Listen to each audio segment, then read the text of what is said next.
This is Plant-Based Briefing. Farmed bluefin tuna brands claim to be sustainable. Here's what really happens. Part 2 by Rachel Adams at sentientmedia.org. And I'm Marian Erickson. This is the Plant-Based Podcast where I curate and narrate with permission a variety of articles on plant-based and vegan living in about 10 minutes or less every weekday. And this one was longer than that, so it's a two-parter. I read part 1 yesterday, so go back and listen to that first, and then part 2 today will make sense. So now let's get to today's Plant-Based Briefing. Farmed bluefin tuna brands claim to be sustainable. Here's what really happens by Rachel Adams at sentientmedia.org. A different life from wild tuna. The farmed tuna caught by Balfago are confined in nets for at least 2 years, fattened on a diet of mackerel and sardines. The guide is carrying some in a net bag for us to feed to them. These fish are tuna's preferred prey, but they are also an oily fish that helps them gain weight and provide the desired fatty taste to consumers. Farmed tuna eat a lot more than wild ones, whereas wild tuna tend to hunt for a much wider variety of prey. What these giant fish catch will depend on their age, where they are, and what is available at that time of year. Tuna mostly hunt from the surface to 650 feet deep, sometimes in coordinated packs.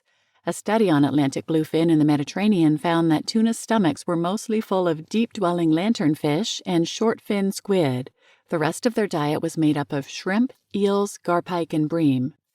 Removing large amounts of both wild tuna and wild-caught feed fish can prevent these fishes from providing necessary ecosystem services like stabilizing natural food webs. Tuna have an internal countercurrent heating system that keeps their core body temperature higher than that of the surrounding waters. This is useful for hunting at speed and provides an advantage when tuna are in the cold northern Atlantic waters. However, it also requires tuna to eat a lot of fish to maintain the system, even for their large size. To produce 1 kilo of farmed tuna requires 15 kilos of feed fish, which is why some researchers consider the Atlantic bluefin one of the least sustainable fishes to farm. Currently, over a third of the world's wild fish are now caught for feeding intensively farmed fish, which is part of why a shift to aquaculture has not relieved pressure on many wild fish populations.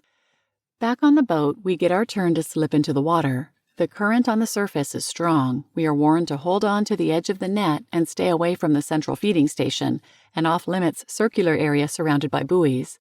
As we descend, we're surrounded by the magnificent bluefin. These are the largest of the tuna family, reaching 14 feet in length and living for up to 35 years. Other than the net walls, there are no visual references, so we stay close to our guide to avoid becoming disoriented. Immense bodies flash past within barely a few feet of us. I can see gaping mouths and the whites of their curious eyes rolling back to watch us as they swim past, between us and the net walls encasing us. These fish are amongst the fastest in the sea, built for powerful bursts of speed. Everything about their bodies attests to the predatory nature.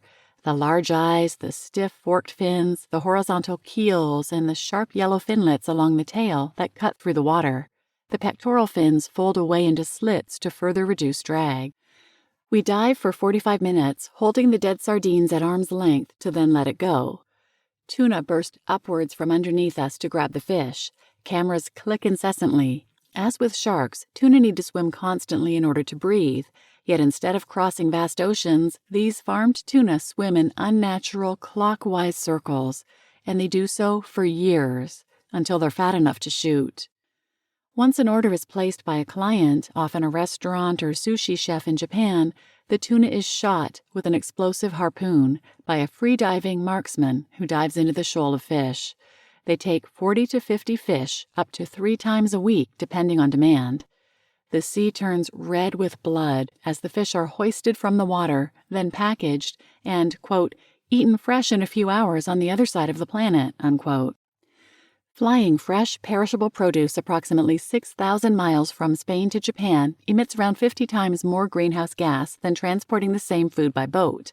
While transportation emissions in general only account for around 6% of food-related climate pollution, express air freight does drive up the climate impact of some food choices.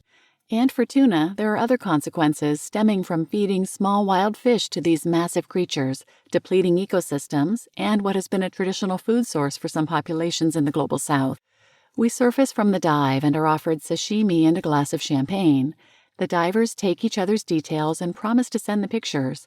I walk down the gangway, having experienced not, quote, possibly one of the best adventures of my life, unquote, as the promotional materials told me, but a sense of fury at how these once wild, majestic hunters and apex predators at the top of the ocean food chain now swim in circles until they're fat enough to be eaten in expensive restaurants on the other side of the world.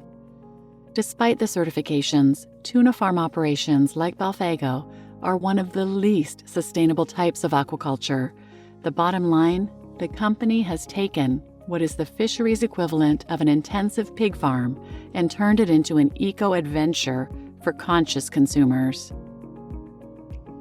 You just listened to Farmed Bluefin Tuna Brands Claim to be Sustainable. Here's What Really Happens, Part 2, by Rachel Adams of Sentient at sentientmedia.org. And I'm your host, Marian Erickson.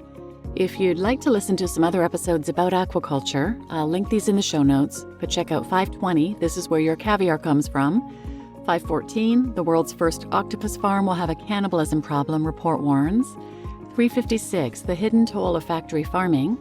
332 and 333, Antimicrobial Resistance, Increasing the Risk of Pandemics.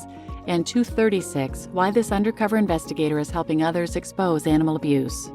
So please share this episode with anyone who might benefit, and thanks for listening.